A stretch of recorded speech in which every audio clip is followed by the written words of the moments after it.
Five Nights at Freddy's Security Breach. Y'all remember when this trailer came out and all of us were losing our collective minds at how crazy it was just seeing the return of the Vanny mask from Help Wanted and just how crisp and clean this whole thing looked? I remember when I first saw this trailer, I was thinking that this game was going to be one of the most terrifying games of all time. More so than FNAF 4, more so than the first game, more so than... Did I say fourth game? I'm gonna say I said fourth game. The fourth game, Sister Location, and even Pizza Simulator in some aspects. And I remember thinking, this was going to be epic. And in some instances, after all the bug fixes and all the changes and everything, I can still say with a certainty at certain angles, this game is still pretty epic. It cut out a lot of the more terrifying elements, which in and of itself was a bad idea if you ask me. But really, this game is good for what it is. And for being one of the first times we really got a AAA FNAF game, if you can even call it that, it wasn't all that horrible. It's really not.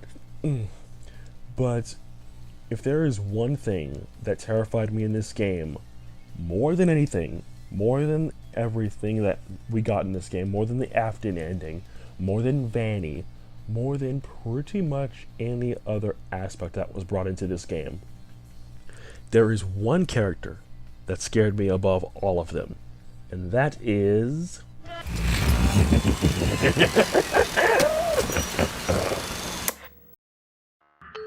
Sun and Moon, the daycare attendant.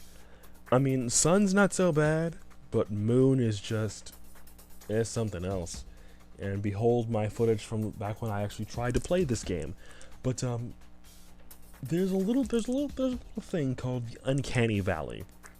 And when it comes to things that I'm genuinely scared of, Moon specifically, or just the daycare attendant, fits that bill to a T. Now we all know what the Uncanny Valley is. You know, it's when something that's not human looks human, you know, that sort of thing.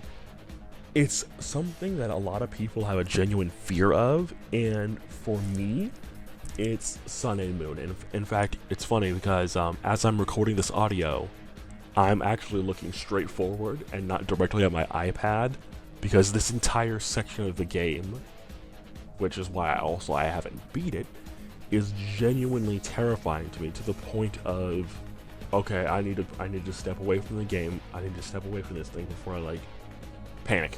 You know, it's that bad for me, right?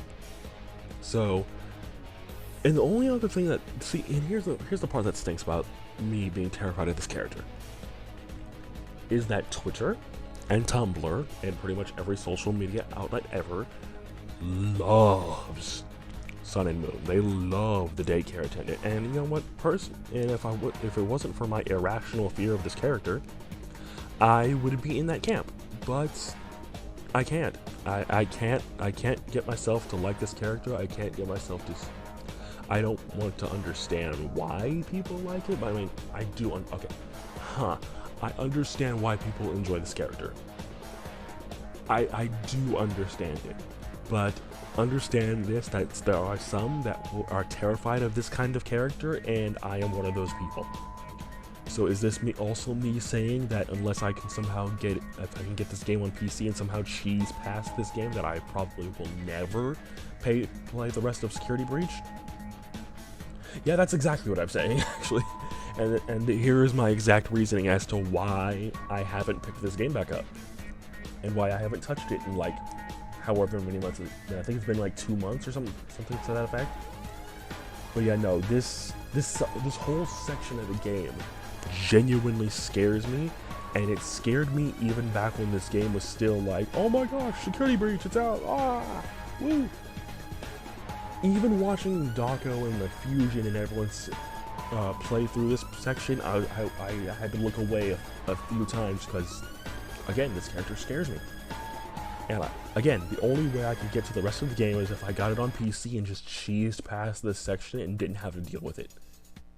You know? But that's kind of also why I haven't played a Security Breach again in a while. And I probably won't touch it unless I get it on PC, which I might do. But also, I have other concerns for my PC videos and whatnot. I have other things I want to do there rather than revisit this game a third time. But yeah, that's kind of why I haven't touched Security Breach in a while, and kind of explaining my irrational fear of the daycare attendant. But I mean, the rest of the game, it looks solid. I want to get to it, but again, because this is so early on in the game, I can't play the rest of the game. So I hope that makes sense, and I'll see you next time.